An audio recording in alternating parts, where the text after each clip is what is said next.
L'homme d'État, Henri Konan Bédié, tout le monde en a parlé. Le politique, tout le monde en a parlé également. J'ai tenu à être là pour parler de l'humain, Henri Konan Bédié.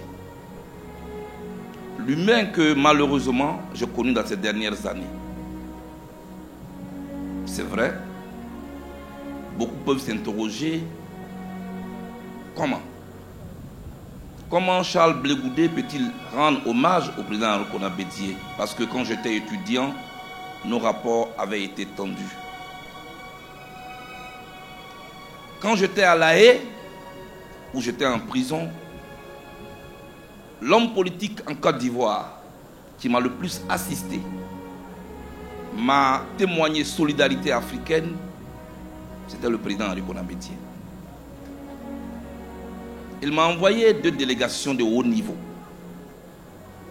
pour m'assister, pour prendre de mes nouvelles.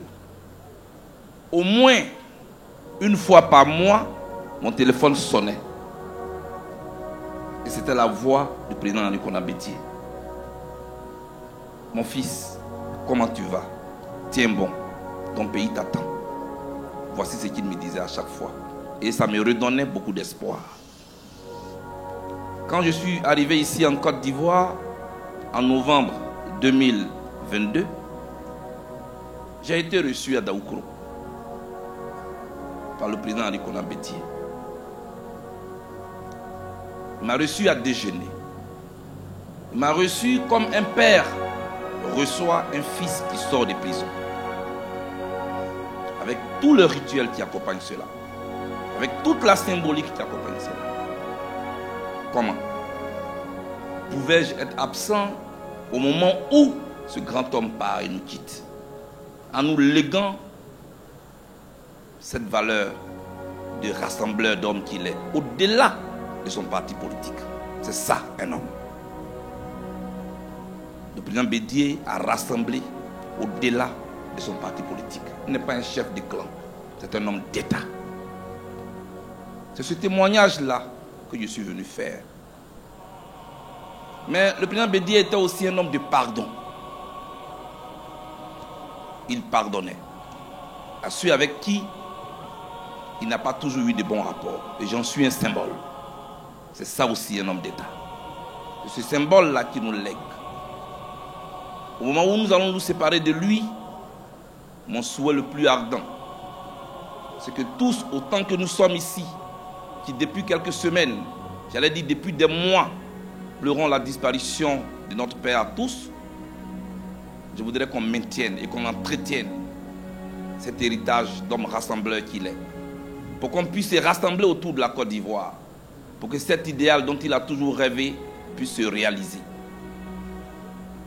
Oui, le président Bédié, un homme qui a de la tenue et de la retenue. Voilà l'homme qu'il a été. Oui, le président Bédié, un homme qui sait renoncer pour faire grandir la Côte d'Ivoire. À quoi sommes-nous prêts à renoncer autant que nous sommes ici nous tous? Voilà la question qui va se poser à nous au soir du samedi prochain. À quoi sommes-nous prêts à renoncer pour notre idéal commun? Cette Côte d'Ivoire qui va compter parmi les nations. Cette Côte d'Ivoire qui ne sera pas toujours un sac au dos. Cette Côte d'Ivoire qui ne va pas toujours tendre la main. Mais cette Côte d'Ivoire qui sera grande, comme l'a souhaité Houphouët-Boigny, mais comme l'a souhaité surtout le président Henri Konan Bédié que nous pleurons aujourd'hui. À quoi sommes-nous prêts à renoncer? Souvent, le président Bédié a renoncé pour la Côte d'Ivoire. Beaucoup ne l'ont pas compris. Aujourd'hui, il part. Et nous qui sommes là, nous les vivants, sa vie nous interpelle. À quoi sommes-nous prêts à renoncer? Cet homme qui part aujourd'hui, je voudrais lui dire adieu. Adieu l'humain. Adieu le rassembleur. Adieu l'homme de paix. Adieu l'homme qui sait renoncer surtout. Et qui le repose en paix. Condoléances à vous tous. Je vous remercie. Merci.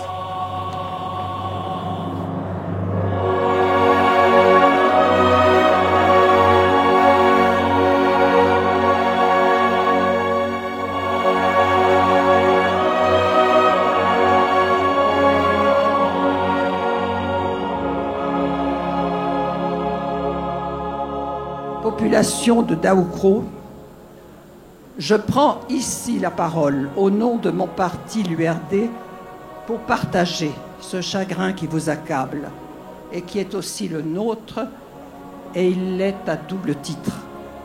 En effet, nous n'oublions pas que nous comptons au nombre des membres fondateurs de l'URD d'éminentes figures du PDCI, ce qui explique, malgré les vicissitudes de la vie politique, notre attachement au PDCI-RTA que nous considérons comme notre allié.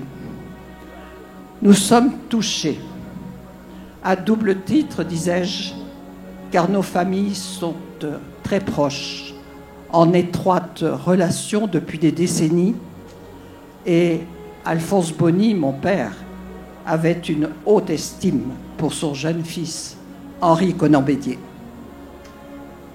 Un grand baobab s'est couché, mais son nom restera à jamais gravé dans l'histoire contemporaine de notre pays, qui l'a marqué d'un sceau indélébile. C'est à la législature de 1980 que mon chemin politique a croisé celui du président Bédier, et c'est là, dans cette enceinte monocolore, pour cause de parti unique, que j'ai appris le débat contradictoire.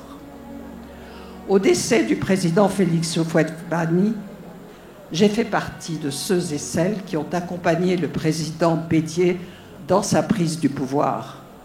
Et j'ai été fière de faire partie de son équipe gouvernementale et d'avoir appartenu à ces 3 gouvernements successifs. Je garderai en mémoire sa brillante intelligence, la clarté de ses démonstrations et son humour pince sans rire que j'ai toujours beaucoup apprécié.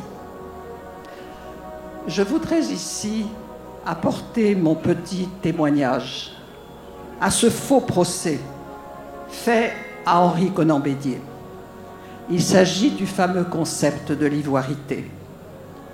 En tant que son ministre de la Communication d'alors, j'ai eu à expliquer qu'il s'agissait d'abord d'exalter les valeurs ivoiriennes et d'affirmer une identité nationale distincte du sentiment d'appartenance ethnique traditionnelle. Il est vrai que certains, par zèle, d'autres par opportunisme politique, ont donné une connotation excessivement négative à ce concept, accusant les autorités d'alors d'être sectaires et xénophobes.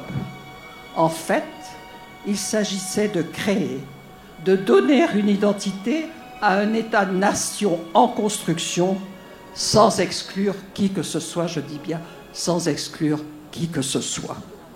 Il fallait que cela soit dit. Il faut que les jeunes générations sachent que la Côte d'Ivoire, petite de taille, a été grande par l'envergure de certains de ces hommes et de ces femmes, dont Henri Conan-Bédier, qui ont contribué à la renommée de notre pays. Mon souhait, que l'étoile du président Bédier ne s'éteigne jamais pour continuer à veiller sur ce pays à qui il a tant donné. Permettez-moi, Madame Bédier, avant de terminer mon propos, de raconter une petite anecdote un peu personnelle, mais qui, dans les annales de la famille Bony, compte beaucoup. Nous l'avons vécu après le décès de ma mère. Il venait juste, Alphonse Bony et son épouse, de fêter leurs 50 ans de mariage, et ma mère est décédée le lendemain. À partir de ce jour, mon père n'a plus marché. Il ne pouvait plus marcher, donc on le portait. Cela a duré 2 mois. Nous étions allés passer quelques jours à Tiasalé lorsque le président Henri Conan-Bédier a téléphoné au président Alphonse Bony pour lui dire qu'il de Daoukro, il passerait à Tiasalé pour lui rendre visite. C'est ce qui a été fait. Mon père l'a reçu, bien sûr, assis, puisqu'il ne pouvait pas marcher. L'entretien, bien sûr, très amical, s'est passé pendant quelque temps. Et puis, lorsque le président Bédier a demandé congé la route et l'a obtenu, nous avons vu que le vieux Bony s'est levé et a marché très naturellement et a accompagné son visiteur jusqu'à sa voiture. Évidemment, nous étions tous médusés et silencieux. Bien sûr, je ne vais pas vous raconter cela sous la forme d'un miracle, mais tout simplement pour montrer que l'affection et l'amitié peuvent parfois déboucher sur une thérapie. Henriette, Yéyette comme nous aimons t'appeler affectueusement, Madame la Présidente, ayez du courage. Que le Seigneur vous fortifie. Certes, votre époux est absent, mais il est à vos côtés. Il reste à vos côtés comme il l'a fait pendant ces 66 ans de vie commune. Yako à vous, à vos enfants. Yako à toute la grande famille, au PDCI-RDA et au peuple baoulé. Yako à la Côte d'Ivoire. Mais haut les cœurs, le souvenir de Henri Konan Bédié ne s'effacera jamais de nos mémoires et de nos cœurs.